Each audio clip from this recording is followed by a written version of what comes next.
Oh, what's going on, family? We're back right here on Tariq Elite Radio. Glad to have everybody tuning in. Ready to chop up game as usual. I hope you guys have your Hidden Colors 1, 2, 3, and 4 DVDs. You can get that at hiddencolorsfilm.com, ladies and gentlemen. And I've been promoting that very heavy. I was on DJ Vlad's show. For those who are fans of DJ Vlad, shout out to Vlad. They just posted part of the interview. What Vlad does, he chops up the interviews and kind of puts them out in little increments, which is cool. And they put out about 11 minutes of the interview that we did. It was like an hour and a half. I was there for a minute chopping up a lot of good game. And wait till y'all hear some of the other clips from that interview. That was just the beginning part that he put out. But you go to YouTube and look up DJ Vlad, check out the interview that I did, and we're chopping up some real good game. We're talking about the clip that he put out was about the black church being the backbone of the community. And, you know, I guess Vlad researched my work because I've always said that it's the black hustler that has been the backbone of the black community.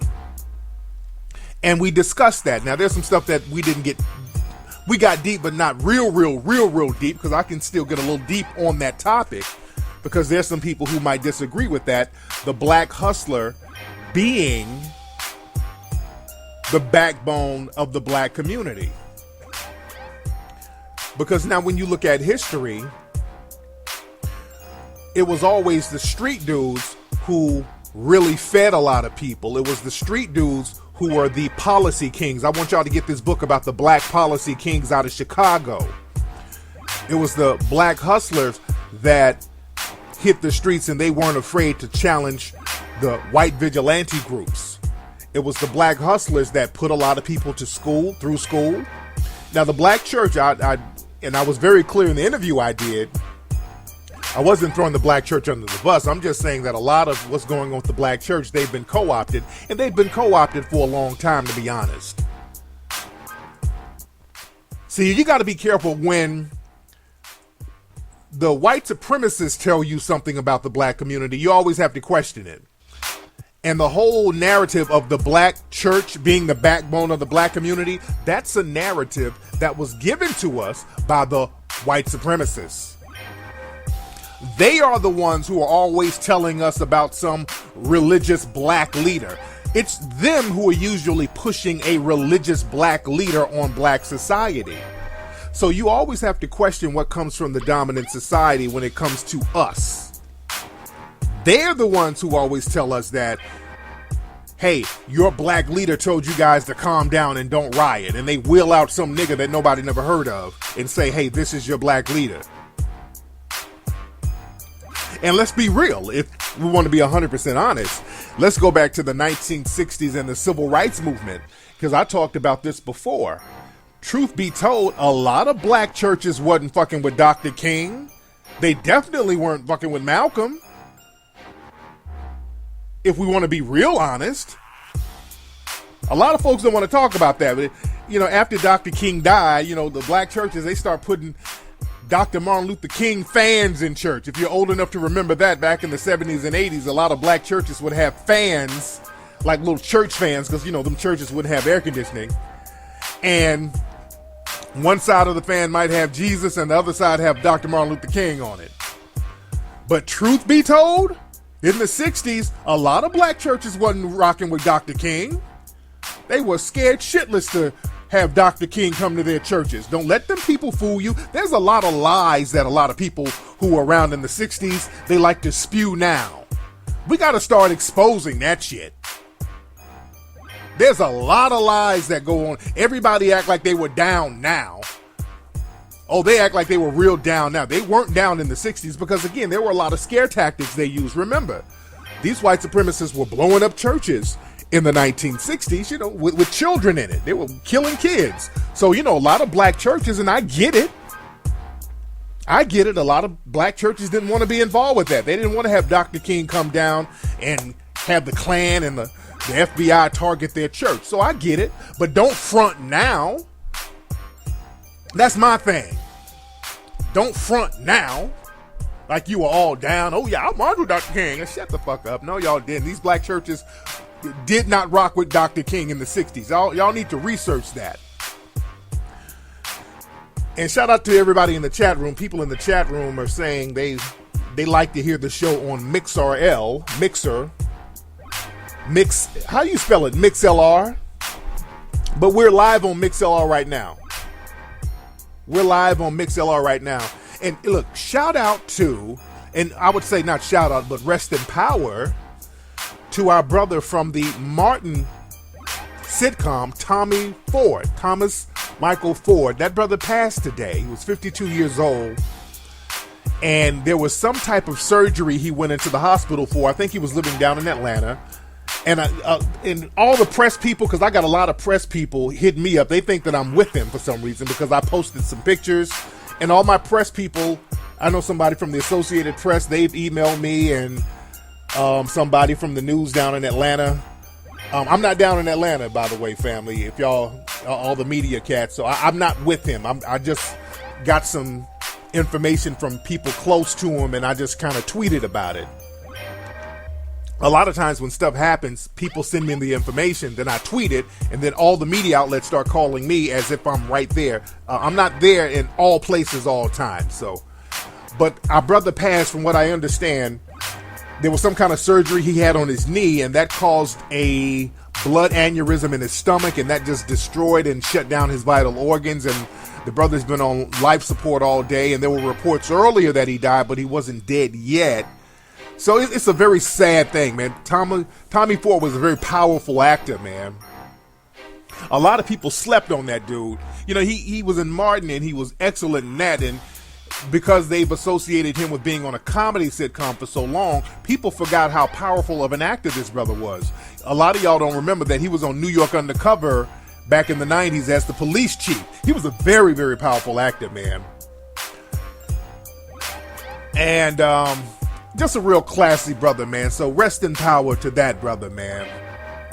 Rest in power to him. And we're still getting more details on what happened to the brother. So again, we got to say ashe to our brother. Let's see who's in the room right now and who's on the phone. A lot of folks calling. What's up? Who's calling? What's going on, Flex? This is Mike out DC. Mike in DC, how you doing, fam?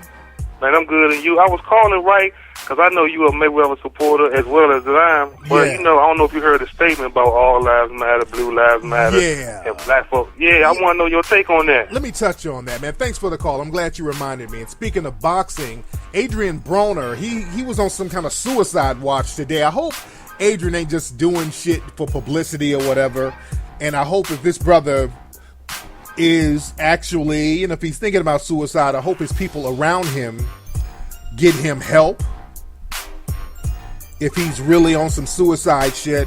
But Adrian Broner was posting some stuff on his social media sites today talking about he's gonna kill himself at 3 o'clock today, which sounded real funny style, because people don't, if you're gonna do it, you're gonna do it. You're not gonna say, I'm gonna kill myself at 4 o'clock, I'm gonna kill myself in an hour. That's just, you know, you're kind of crying out for attention. And if it's serious, I hope his folks get at him and help him out.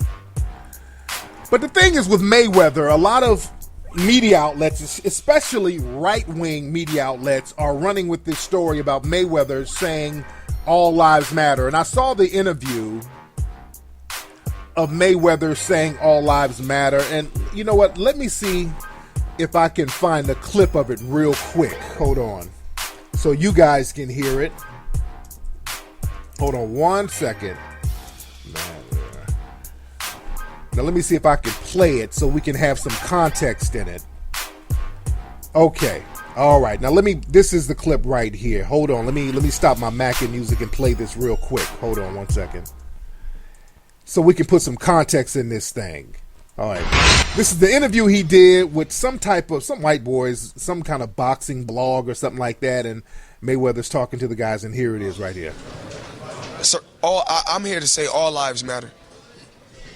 You know, a lot of times we get stuck. We get stuck, and we're followers. When you hear one person say, "Oh, Black Lives Matters" or "Blue Lives Matters," all lives matters. And what I learned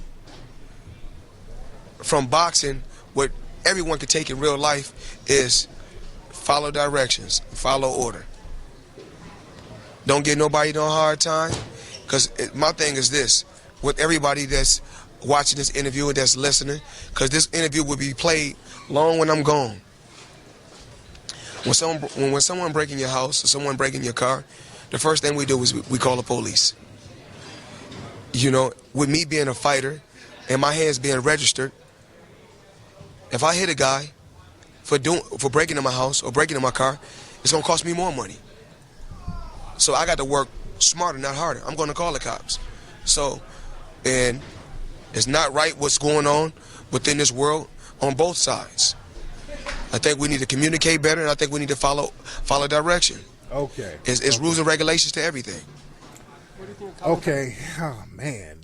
Okay, let me put my Mackin music on for that. What y'all think about that, family?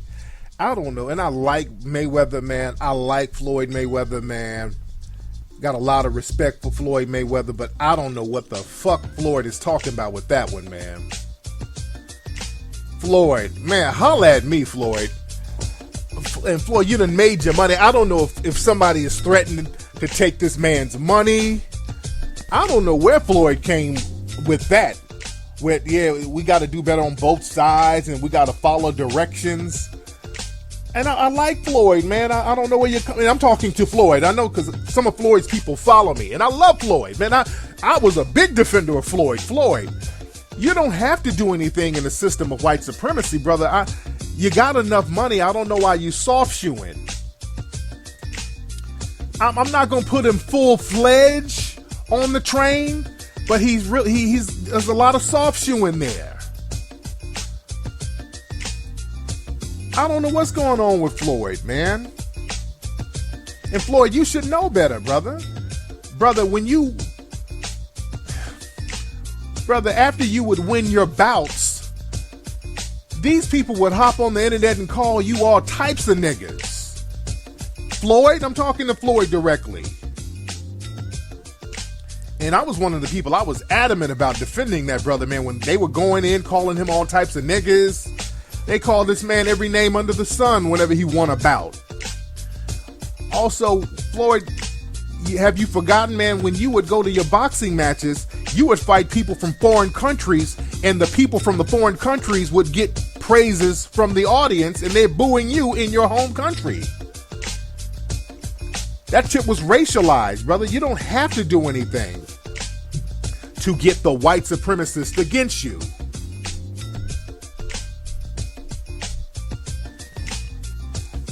I just would like to know what's really going on with that brother. Sounds like some people are threatening to take his paper. They must be threatening to lock him up or something like that. There's something going on for my man to just kind of turncoat and just use all those little talking points. It's sounds like there's a threat lingering over his head. And the thing is, the reason why I'm not going to throw him full-fledged on the train is because that's what the white supremacists want us to do. And we got to be very careful. There's certain people who should be on the coon train. Let's be careful. Let's be true. But then there's some people out there, the white supremacists, they will try to get us to turn against the black person. So after we turn against them, they can then throw them under the bus. And we got to stop falling for that too. Because I noticed that a lot of these far-right white supremacist type of sites are the ones promoting this whole Floyd Mayweather says all lives matter. They're the ones who are really promoting that. So that's why I'm not going to throw them on there yet. I'm not going to throw him all the way on there, but I'm saying he's soft shoeing. Because sounds like they got something for the dude. Sound like they got a little plot or a little plan to kind of fuck with his money. Because see, the thing is, Floyd knows, he beat the system. Floyd got in the game on his own terms, mastered the game on his own terms, and got out on his own terms, and he got out clean. And the white supremacists, they don't like brothers getting out the game clean. So the thing is, I think it would be better if he just kept his mouth shut, but I don't know what's lingering over the brother. Because there's no reason for him to be talking about, well, all lives matter. You got your money. See, that's the thing. See, most people with that coon train, all lives matter, what about black on black crime, we just got to do better. Usually that's a nigga who's trying to get a come up. That's somebody who's trying to come up. He done already came up. He came up, came in and cashed out. So the only thing I can see would be the reason for him to be soft shoeing is there is some kind of threat on his paper. And I know and I understand that a lot of people, you know, they've been trying to throw lawsuits at him and Al Heyman and all these people. But my man Floyd, holla at me. Hey, I got a lot of respect, a lot of love for Floyd. I just hate to see my man kind of throw his legacy away on some soft shoe bullshit, and he's lingering over there towards the coon train. Because you don't want to mess your legacy up with that, brother. That's a quick way to destroy your legacy. You got a powerful legacy. You don't even have to go that route, brother. And if somebody's threatening you and they're lingering some bullshit over your head and dangling some years in front of you or trying to take some of your scraps, you know, you need to kind of let us know. And, you know, we'll rally behind you. But I digress. Let me see who else is on the phone. What's up? Who's calling? What's going on, Fleck? It's RJ from the Bay. RJ from the Bay. What's going on, fam? Nothing, man. I wanted to let you know I checked out Ism yesterday. Yes. It was dope. Definitely glad that you got the Art of Mackin' Part 2, man, with the ladies. Yes. Definitely good looking from girls. A shout out. I had a comment and a question for you. Go ahead. With the with the Floyd Mayweather, you know how Brother Polite calls himself like the celebrity advisor? Flex, they need you on their team, man. They need you out there coaching them behind the scenes on what to say and what not to say. I do. While you bullshit, I mean, there's a lot of people. Yeah, there's a lot. I need to get on that. Yeah, no doubt, man. But thank you for the call, man. Thank you for the call. But yeah, there's a lot of people that I do that for already. There's a lot of people that I give advice to, and you know, I just keep it on the low. A lot of people, you would be absolutely surprised when shit goes down or people just need some advice. Some of your favorite rappers, some of your favorite athletes, you know, I just keep a lot of your favorite actors. You know, I just keep that, you know, that's not my business to tell the public. But yeah, people come to me all the time and I help them strategize and we chop it up and I let them know what to do, what not to do, and we brainstorm. Happens all the time. You know, that's why I'm saying, have Floyd reach out to me, man, so we can chop that thing up. But my man mentioned the new show that we have called IZM, I-Z-M. We got a new show called IZM. It comes on every Tuesday at ismradio.com. And I got a couple of female co-hosts. I got Sarah Nicole, the lovely Sarah Nicole, and I got another co-host, Miss Chris. And we had the premiere show yesterday. It was very fun.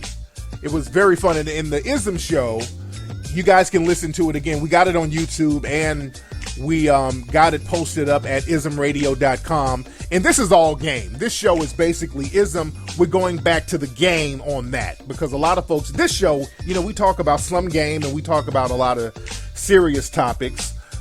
And IZM is more lighthearted, it's more fun, and it's more game. And a lot of people, they loved it, they enjoyed it, and we love the feedback, and we love the criticism. There's some criticism there too.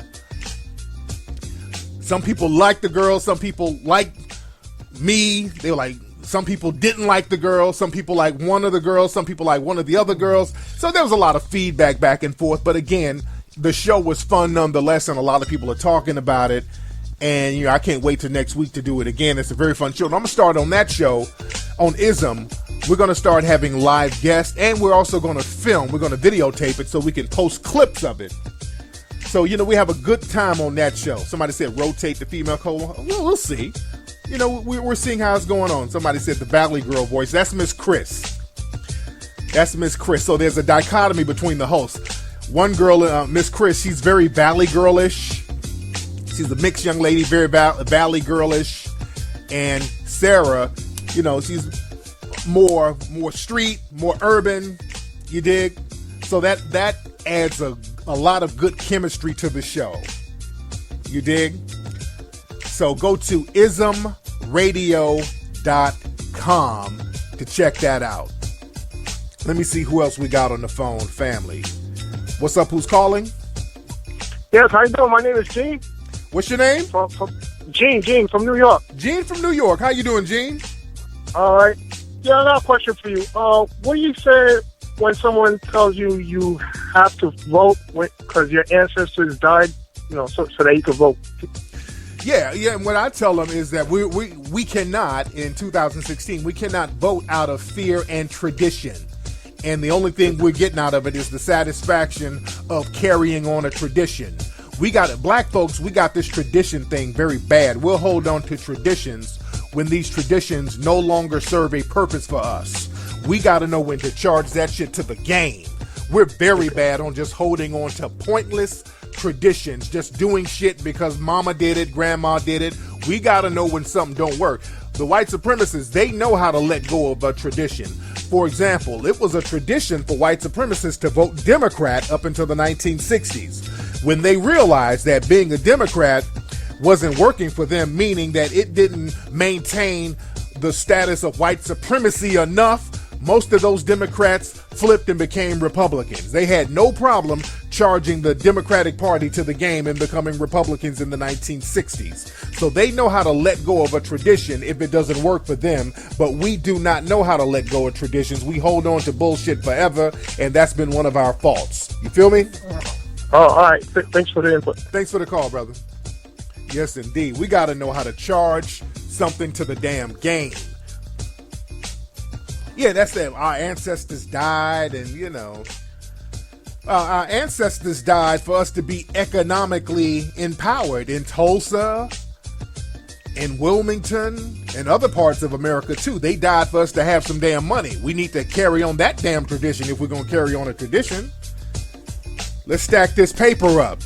What's up, Tracy? We've already talked about Tommy from Martin, sweetie. I'm talking to the people in the chat room. A lot of folks in the room tonight, man. A lot of folks in the room. What's up? Who's calling?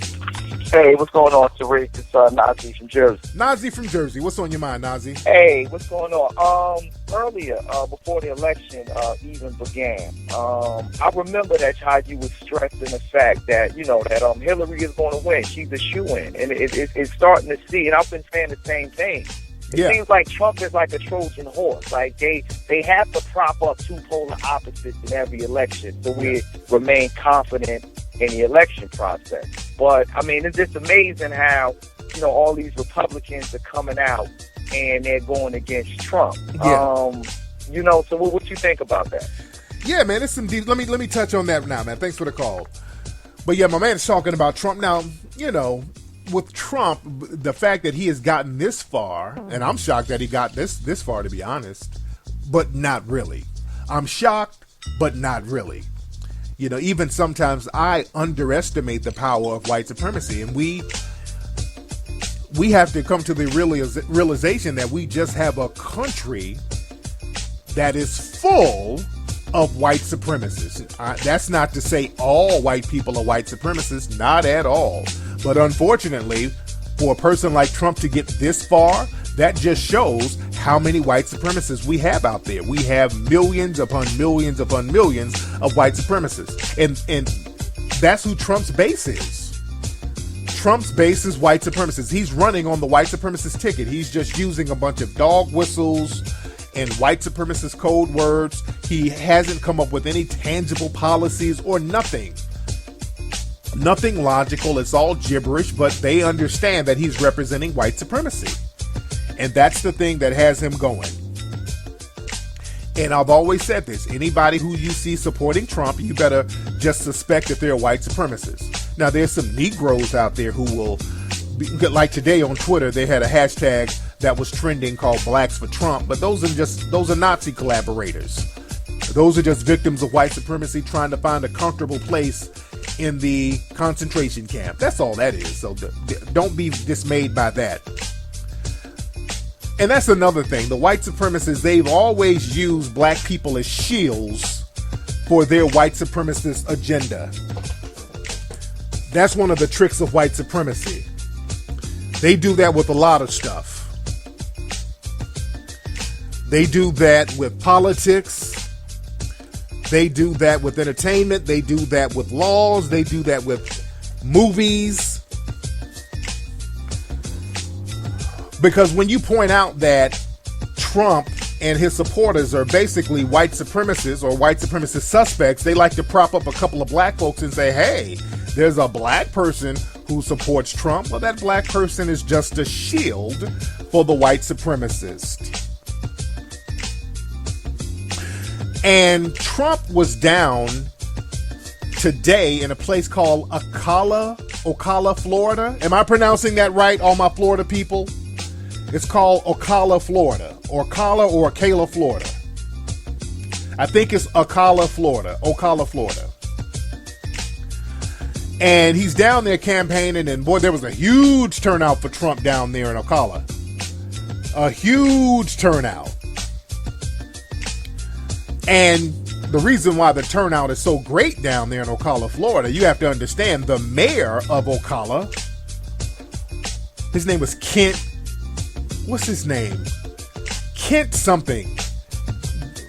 Quinn. It's either Kent, Gwen, something like that. Ocala, I'm pronouncing it right? Okay, Ocala, Florida.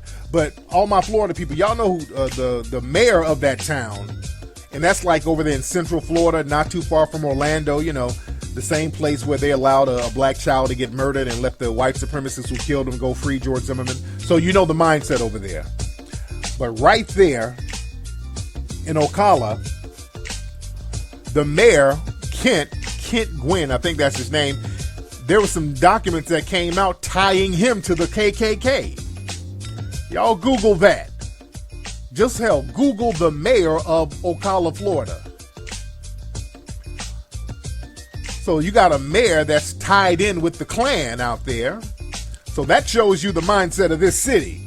Now he's denied it, you know, but there were some leaked documents that tied him into the Klan. Also down there in Ocala, that was that same city that was going to have a law against sagging pants, and that law was going to target the black people down there. They were going to start fining people and putting people in jail in this town for having sagging pants.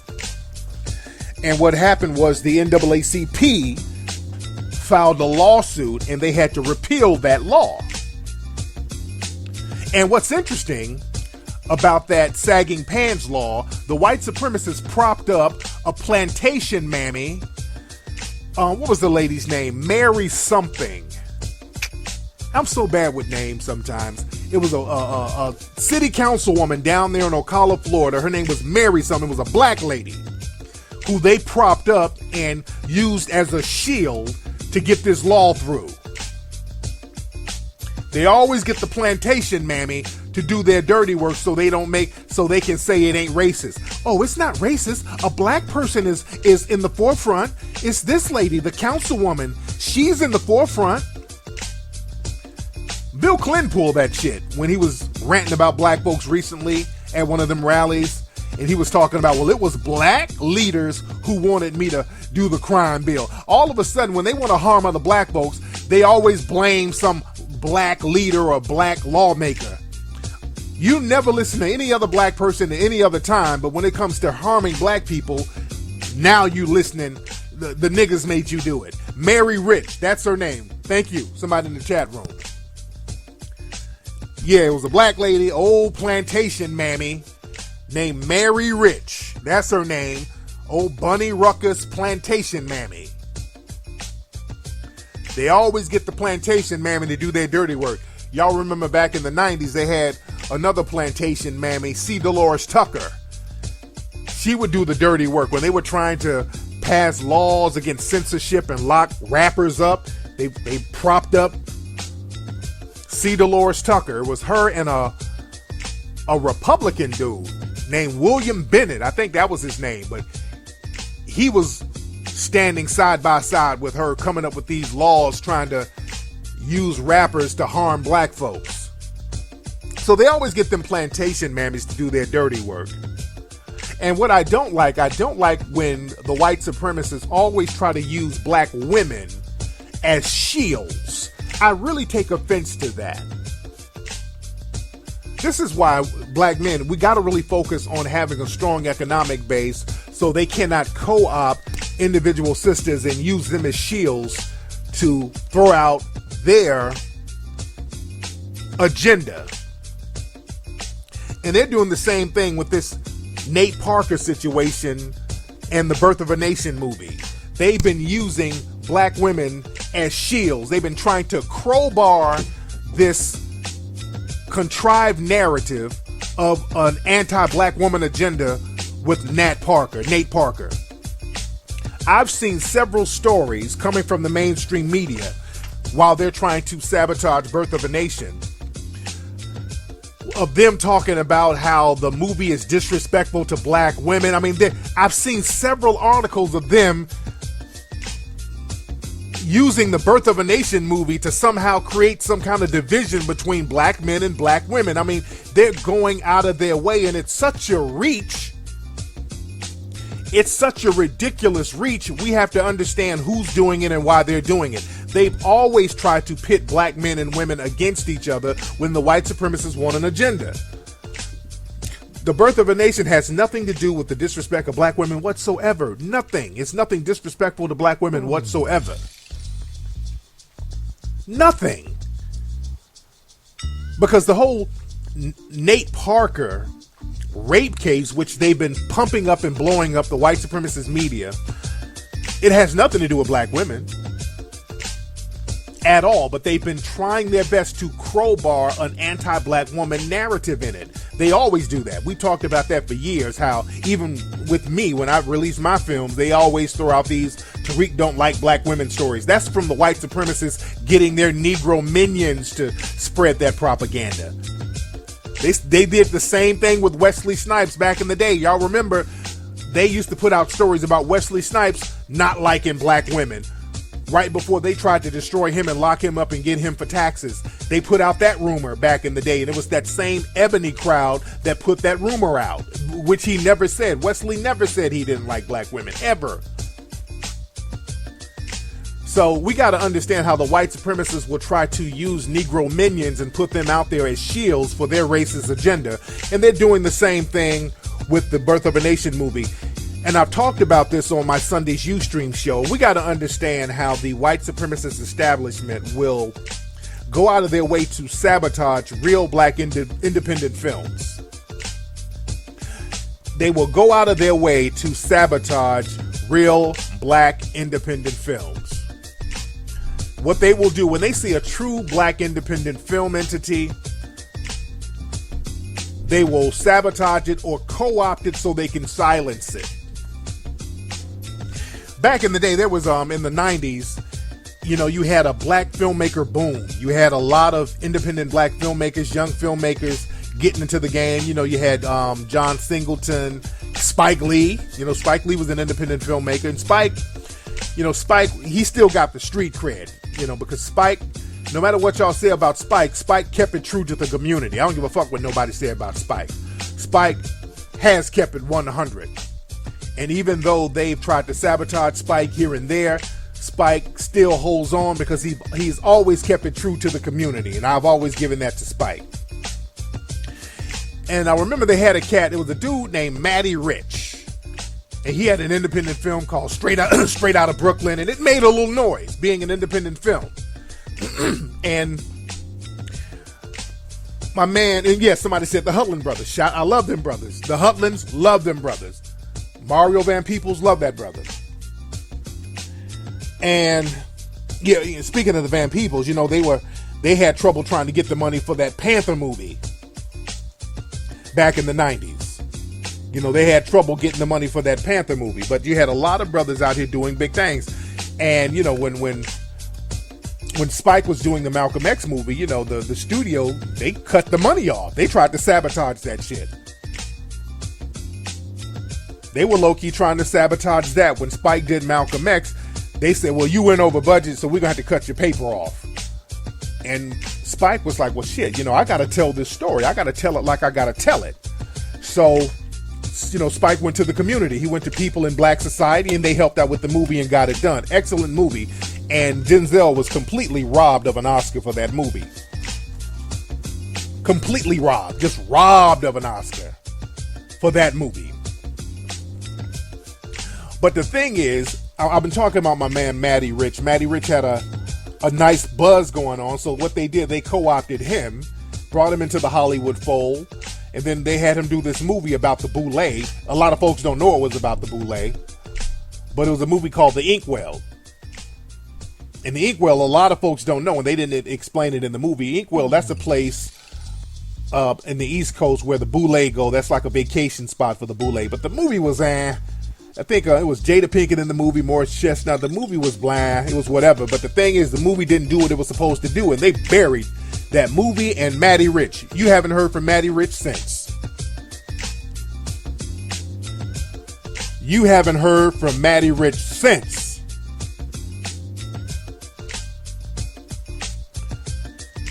They buried that dude and that movie. They're like, oop, well, we brought him in, he flopped. Well, too bad, goodbye. And the thing is, with Nat Parker, I'm always getting his name wrong. When he did his movie, The Birth of a Nation, he got the money together. I think he did the movie for $10 million. We know the story. He took it to Sundance. There were rave reviews. They loved it. There was a bidding war. Fox Searchlight bought it for $17 million. Now understand, that was the biggest acquisition of an independent film at Sundance, from what I understand. So they were making a big deal out of it. But understand this, $17 million from Fox, that ain't shit. It's a lot for an independent film at Sundance, but in the grand scheme of things, $17 million ain't a lot of money to no damn Fox. Let's be very clear. So a lot of us, we knew there was going to be some kind of funny business going on with the movie. We knew something was going to happen. You know, they acquired Birth of a Nation, which was about a slave rebellion, Nat Turner. And we're like, okay, when does Hollywood co-sign a movie where black people are standing up for themselves and fighting back? So we waited around to see what the okie doke was, and we saw what the okie doke was. They brought up this rape charge where Nate Parker was acquitted, and the Hollywood press kept promoting this rape charge. They went out of their way to promote the rape charge, and they went on and on and on and on and on about it as a way to sabotage the movie. They were going out of their way. I've never seen any other film in Hollywood get sabotaged as much as Birth of a Nation. They were deliberately trying to sabotage that movie. It was the Hollywood press coming up with these negative articles over and over again, and a lot of times they would get their Negro writers, which is that same small group of quote-unquote pretend black feminists who are not feminists at all. I've been warning y'all about this small group of people for years. The white supremacists, they have a small handful of writers and internet trolls who pretend to be feminists, and they put them out to do their dirty work for them all the time. But it's the white supremacists who are behind these people. So they were sabotaging the movie. The movie came out, and it was a great movie, by the way. Birth of a Nation is a great movie. Good movie. Good pacing. Good movie. Beautifully acted. My man, Nate Parker, he should get an Oscar for his performance. He's that good in the movie. But the movie, the opening weekend, it made $7 million. And on Sunday night, and I was talking about this on my live Ustream show, the weekend wasn't even over, and the Hollywood press was putting out Birth of a Nation flopped.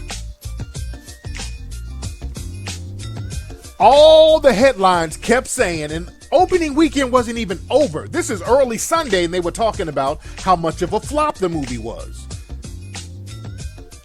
The Hollywood press never does that.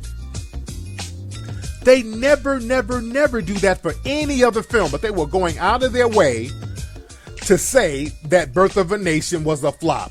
All the headlines saying it was a flop. But the thing is, truth be told, Birth of a Nation wasn't a flop.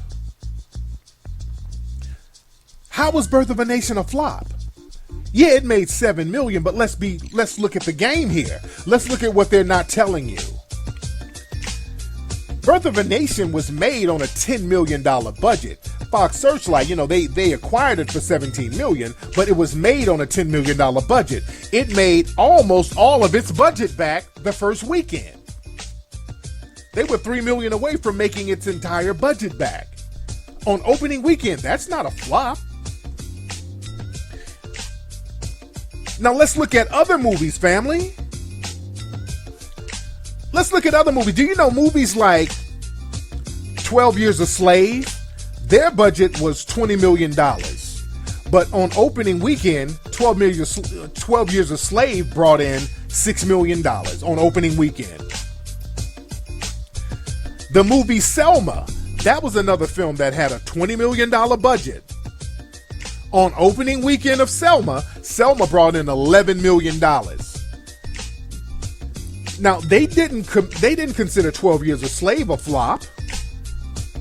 They didn't consider Selma a flop. They propped up Selma so much. Oh, gave it all types of Oscar, but they propped Selma up all day. You know, Negroes walking around singing, getting their ass whooped. Oh, they propped that all the way up. Selma made barely half its budget in opening weekend. They did not call it a flop. That was a Hollywood movie. 12 Years a Slave was a Hollywood movie. That movie made way below its budget on opening weekend. They never considered it a flop. They propped that movie up. It was a Hollywood movie. They didn't consider it a flop. But movies like Amistad only made $4 million in its opening weekend. The movie Glory made $2 million in its opening weekend. That got Oscar buzz and all that stuff.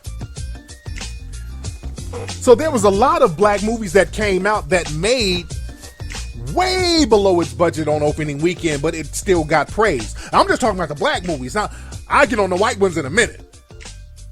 I'm just talking about black movies. So how come all these other black movies made way below their budget on opening weekend? None of them were considered a flop, but this movie, before opening weekend was over, they kept telling you how much it was a flop, flop, flop, flop, flop. That's because they wanted to sabotage it so it won't make no more money. They keep putting out the word flop, flop, flop, meaning it's not good, so don't go see it.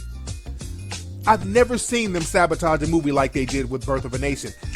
They're teaching black folks a lesson. This is an assault on independent black film.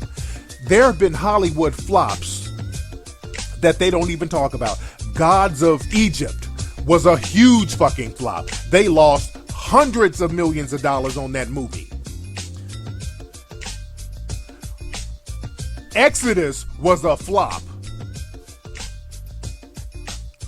There's so many flop movies out there that done flopped, and they never go around talking about how much they're flops. And let's go back to the 70s, and I talked about this on my live Ustream show. In the early 70s, all of Hollywood was flopping. See, the thing is, they don't want to get black folks to be power players in the game. They've always had an assault and attack on black independent filmmakers because the father of successful independent black films was a black man. It was a brother named Oscar Micheaux. Oscar Micheaux is the father of independent films, not black films. I'm talking about independent films, period. Oscar Micheaux is the father of independent films because during the early 1900s, most films, all the films that came out were going through studios like Universal, MGM. So there was a monopoly basically on the film industry as far as the studios. They controlled the film industry. There were no white independent filmmakers in the early days of Hollywood. Who were they? There were no successful white independent filmmakers in early Hollywood. It was a monopoly, the studio system. It was the white studio system that owned and controlled the film industry. I mean, they damn near had a monopoly on it. So you had this brother Oscar Micheaux who knew how to go to independent film houses and shoot his own films and raise his own money, and He knew how to four-wall theaters, meaning you go and pay the theater a certain amount of money to rent them out so you can show your movie. So this brother was hustling the game as a black man, and he created the independent film hustle. They don't tell you that. They always make it seem like Oscar Micheaux was just a black independent filmmaker. He was more than that. He revolutionized independent filmmaking, period. And the thing is, in the 70s, the late 60s, early 70s, it was brothers like Melvin Van Peebles who brought in the new wave of independent films in the 70s with the blaxploitation movement, because you had a lot of the movie theaters that were getting shut down because there was white flight. In the early 70s, white people were getting the hell up out of the inner cities, and they were moving to the suburbs because of white flight and white supremacy, and they were getting money from the government to go. So a lot of white people weren't going to the movies like they used to, and this is when television was starting to come up. A lot of TV shows were starting to pop off, so people would go to the suburbs and just watch a lot of television. So you had all of these movie theaters around the country, in the inner cities or in the downtown areas of all these cities, where, you know, they had to keep the lights on. So what did they do? They got a lot of movies from China. They got those karate movies. And black folks were down to go to the movies. And this is why so many black folks went to see movies like Sweetback and Shaft and all that. So black folks started to fill these theaters. And Hollywood needed the money, because a lot of these Hollywood studios started struggling because a lot of the movies they were putting out were flopping. Willy Wonka was a flop. There were a lot of early movies in the 1970s that were flops. There were some that were successful. You know, it would have to be a big event like movies like Godfather and all that to make white people come out the house and go down to the inner cities and downtown to watch these big movies. But it was the black films that were saving Hollywood. And Hollywood was desperate at the time. This is why in the early 70s, there was something called the golden age of porn that popped off. In the early 70s, a lot of pornography films started to go mainstream because they were desperate to keep people in these theaters. So you had movies like Deep Throat. There was another movie called Behind the Green Door. That was a big porn movie. These movies were made on shoestring budgets, but they made like $50 million each. So this just showed the desperation of them needing to get movies in these theaters, in these not little theaters, but these theaters in the inner cities. So you had black filmmakers and the blaxploitation films taking off, and that saved Hollywood. And the Shaft movie saved MGM Studios.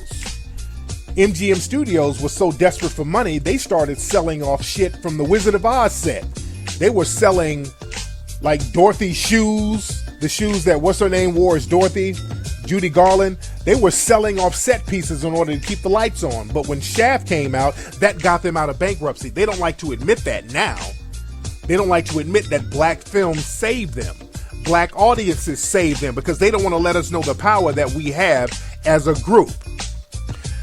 And I talked about this on my show Sunday. In the 80s, there was the black audience saved some movie studios. There was an independent studio called Cannon Films. And they made like a lot of these low budget action movies. They made a lot of Chuck Norris movies and all this stuff, Charles Bronson movies. And, you know, they made a little change. You know, they spent a little money, made a little money. So they were teetering through. And they were about to close down. And they put out a movie in the 80s called Breakin'. And that was their biggest seller. The Breakin' movie made like $30-something million, which was big in the 80s because they did it on a shoestring budget. And that kept that studio alive. So they've always used us to come up and then act like they didn't need us. We've always been that come up for people. And I was talking about this again on Sunday. I was talking about Marvel Comics and how the Marvel studios, the movie studios, they put out flop after flop before Wesley Snipes came through with the Blade series, which saved the Marvel comic book series as far as movies. that gave life to Marvel Comics in the theater realm. All the other movies that came after Blade, they were patterned after that anti-hero narrative. All of them, X-Men, Spider-Man as we know it, all of the Avengers, all that stuff was birthed out of the Blade series success. Before Blade, Marvel kept putting out flops. They don't say that they're flops. Marvel put out flop after fucking flop after flop. Their first flop was a movie called Howard the Duck, which was one of the biggest flops in Hollywood. Howard the Duck, that was based on a Marvel comic book character. That movie was made, it was a big budget film at the time. I think it came out in 1986. That movie was it's considered today as one of the biggest flops in Hollywood. That movie flopped so bad, there were rumors that there were executives at Universal who literally got into fist fights over who greenlit that shit. They were in there whooping each other's ass because somebody greenlit a flop like that. So many people lost their jobs and their careers over that flop, but they keep that on the low. There were other movies by Marvel. They had a Captain America. That was a damn flop. It went straight to video in the early 90s. Wasn't there a Punisher, something like that? A Punisher movie that was a flop from them? There was another one. There was an original Fantastic Four that came out around, well, it was supposed to come out in 93, 94. They shot a Fantastic Four movie. It was so bad, they didn't even bother to release that shit. It was so damn bad, they didn't even bother to release the original Fantastic Four. So this just shows you how bad they were flopping left and right, but they don't put in the trade magazines how bad they flopped. And they don't like to tell you that Wesley Snipes basically invigorated that franchise. This man gave life to the Marvel Theater franchise, and what they do, throw this man in jail for some taxes and some bullshit, and then low-key try to blacklist him. So this is why, you know, whenever we come to the table with ideas, man, we got to learn how to monopolize things, and we got to learn how to go to our audience. We got to learn how to go directly to our audiences, just like they did with the blaxploitation, the early blaxploitation films. Because understand this, with the first blaxploitation films like Sweet Sweetback, Melvin Van Peebles, he went straight to the community. You know, people like the Black Panthers were promoting the movie. It was a movie, you know, going straight for the community. Now, you know, cinematically, the movie isn't all that great. You know, it's shot very crudely, you know, but it was still an innovative thing that he did. You know, just the fact that he did it and the way he did it and a lot of the behind the scenes stuff, you know, that stuff is very interesting. But we got to start going back to our audience and connecting directly with the black audience. And this is why when we did the Hidden Color series, we're setting the template for that. What we did with the Hidden Color series, the Hollywood system is very quiet about that, but we've created history with that series because the Hidden Color series, it's 100% independent. We promoted it directly to the black audience. We didn't have to wait for the dominant society to give us a green light. We promoted it in unique ways to the black community, and it has outsold documentaries from major studios. Now that has never been done before, and they're very quiet about that because they don't want to give y'all any ideas. And you know, they tried to slander me. They didn't send their minions out there to write negative articles, negative stories on me, and because the black community and the black audience is down with me, they know my get down, and I've always had that connect. Black folks are smart enough not to go for that game. See, unfortunately, what our brother Nate Parker didn't have that leeway and that stock with black audiences like that. He didn't have that. And, you know, they try to use that against the brother. And again, everybody, I think, should see the movie Birth of a Nation. It's a great movie. But people are trying to use so much of Nate Parker's personal life to use against people going to see the film. That's a con game. Don't let nobody run that game on you. Don't let nobody run that game on you. Oh, yeah, somebody in chat, they act like Hidden Colors didn't even happen. And Hidden Colors sitting up there still in the top 10 right now. Now, if Hidden Colors was done by a white director and a white producer, oh, they would be praising the shit out of it. I don't need praise. I don't need that. But I do like to, I like for young people to acknowledge what can be done. And I like for people to understand what can be done if we put our heads together and not wait on the dominant society. That's why I've always said with Nate Parker, I wish he kind of would have went with Byron Allen. I wish he did not even go through the major studios, because I knew they were going to try to sabotage dude. Go back and listen to some of the older shows from months ago. I said they were going to sabotage that dude. I knew the whammy bammy was coming. I knew that was coming. That's why, man, we got to start doing things. We got the crowd, we got the numbers.